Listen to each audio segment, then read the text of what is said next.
అన్నీ చెప్పిన తర్వాత వారు విన్నారు, చేస్తామనే విధంగా చెప్పారు. ఎట్టి పరిస్థితుల్లో సచివాలయ స్టాఫ్ వేయడం కరెక్ట్ కాదు.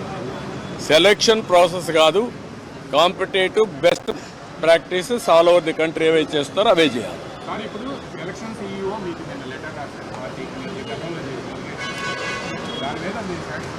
లేదు, దాని మీద కూడా మేము చెప్పాం, నిన్నే పంపించారు, మేము వెరిఫై చేసుకున్నా మళ్ళీ మీ దృష్టికి తీసుకొస్తామని చెప్పి.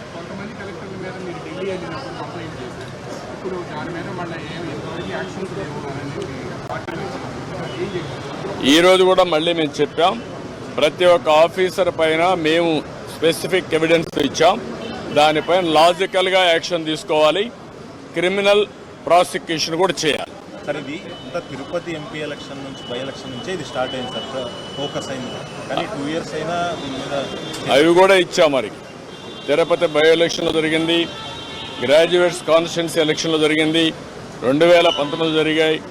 జరిగిన తర్వాత మీరు యాక్షన్ తీసుకోలేదు కాబట్టి వీళ్ళు ఏమీ కాదని ధైర్యంతో ఉన్నారు. నేను ఈ విషయం కూడా వారికి చెప్పింది, ఎలక్షన్ కమిషన్ అనేది ప్రాసిక్యూట్ చేయడానికి కూడా మీకు అధికారం ఉంది. ఇమ్మీడియట్గా మీరు అవన్నీ చేస్తే భయపడతారు.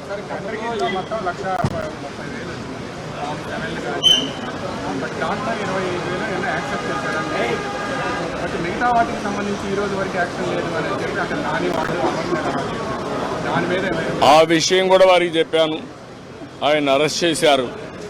ఎవరైతే ఓటర్స్ బోగస్ ఉన్నాయని చెప్పి ఎక్కడికెక్కడ పోరాడుతూ ఉంటే అది కరెక్ట్ చేయకుండా అతను అరెస్ట్ చేయడం అనేది ఎక్కడికి పోతానని చెప్పి అడిగాను. ఆ డీటెయిల్స్ కూడా వారికి ఇచ్చాం, ఆ రిప్రజెంటేషన్ నాకు వచ్చింది. వెరిఫికేషన్తో సహా మొత్తం డీటెయిల్స్ ఇచ్చాం. ఏ ఓటు ఎక్కడ వెరిఫై చేశారు, డూప్లికేషన్స్ ఎక్కడున్నాయి, సర్నేములు కానీ ఇవన్నీ, ఫోటోలు ఎక్కడున్నాయి, వేరే కాన్స్టిట్యున్సీలు ఎక్కడున్నారు, ఆ డీటెయిల్స్ అని వారికి హ్యాండ్ ఓవర్ చేయడం.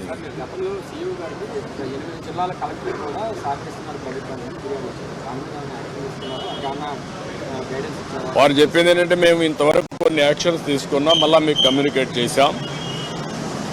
మళ్ళీ మీకు ఏదైనా గ్రీవెన్స్ ఉంటే మేము చెప్పాము, మళ్ళీ ఎప్పుడెప్పుడు చెప్తామంటే నిన్నే ఇచ్చారు కాబట్టి మీరు చూసి చెప్పన్నారు, డెఫినెట్గా మళ్ళీ కంప్లైంట్ చేస్తాను. నేను ఒకటే చెప్పాను, ఆల్ ఆఫీసర్స్ బెదిరింపులు భయభ్రాంతులు చేస్తున్నారు. ఒక చీఫ్ సెక్రటరీ ర్యాంక్ ఆఫీసరే ఎలక్షన్ కమిషనర్గా ఉంటే కేంద్ర ప్రభుత్వాన్ని ప్రొటెక్షన్ అడిగే పరిస్థితికి వచ్చాడు. అదే ఎగ్జాంపుల్ వారికి చెప్పాను. ఇప్పుడు ప్రతి ఒక్క ఆఫీసర్ మీద, అది కలెక్టర్ కావచ్చు, ఎస్పీ కావచ్చు, కింద ఆఫీసర్లు కావచ్చు, బెదిరించడం, బ్లాక్మెయిల్ చేయడం, ఒకవేళ కానీ వినకపోతే కేసులు పెట్టడం, అరెస్ట్ చేస్తాం, థ్రెటన్ చేయడం, ఇవే జరుగుతున్నాయి. ఇలాంటి జరిగినప్పుడు మీరు ఫర్మ్గా ఉంటే తప్ప ఇక్కడ ఫెయిర్ ఎలక్షన్స్ జరగవని చాలా స్పష్టంగా చెప్పారు.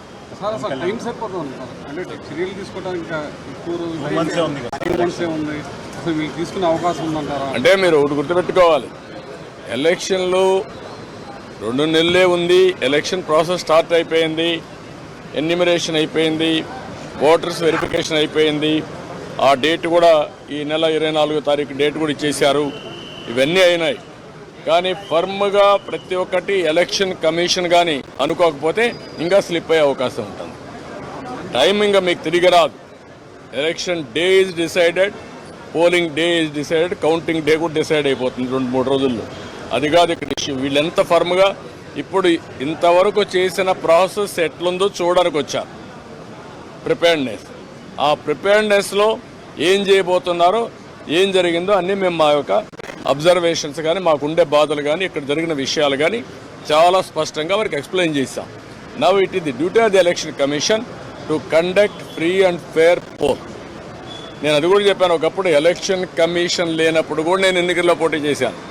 తర్వాత ఎలక్షన్ కమిషన్లు రాజ్యాంగబద్ధంగా వచ్చాయి, అప్పుడు కూడా ఇంత ఘోరాలు జరగలేదు. అందరికీ నా హృదయపూర్వక నమస్కారాలు. ఫస్ట్ టైం చాలా కాలం తర్వాత ఫుల్ ఎలక్షన్ కమిషన్ రావడం దాని తాలూకు సీరియస్నెస్ తెలియజేస్తూ ఉంది. ముఖ్యంగా ఆంధ్రప్రదేశ్ ఎన్నికలు చాలా ప్రజాస్వామ్యబద్ధంగా జరగాలి అని కేంద్రం ఎన్నికల సంఘం మన నిర్ణయం తీసుకున్నందువల్లే ఈ రోజున ఫుల్ ఎలక్షన్ కమిషన్ ఆంధ్రప్రదేశ్ విజయవాడలో రావడం జరిగింది. చంద్రబాబు గారు తెలుగుదేశం పార్టీ నుంచి 3 సార్లు ముఖ్యమంత్రిగా పనిచేశారు, ప్రతిపక్ష నాయకులుగా ఉన్నారు.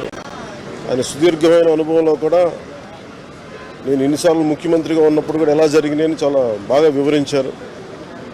ఎంత ఫెయిర్ ఎలక్షన్ జరగడానికి ఆయన సాయశక్తులు ఎలా కృషి చేశారో చెప్పారు. జనసేన తరపు అలాగే వైసీపీ ఏమేమి చేసింది ఇప్పుడు దాకా, దొంగ ఓట్లు ఎలా రిజిస్టర్ చేశారు, ఆ చంద్రగిరి ఇందాక మీరు చెప్పినట్టు చంద్రగిరిలో దాదాపు 1,00,000 పైచిలకు ఓట్లు దొంగ ఓట్లు నమోదు చేస్తే దాదాపు దాంట్లో 1/4 ఆల్మోస్ట్ దాన్ని యాక్సెప్ట్ చేశారు. ఇలా ప్రతి చోట ప్రతి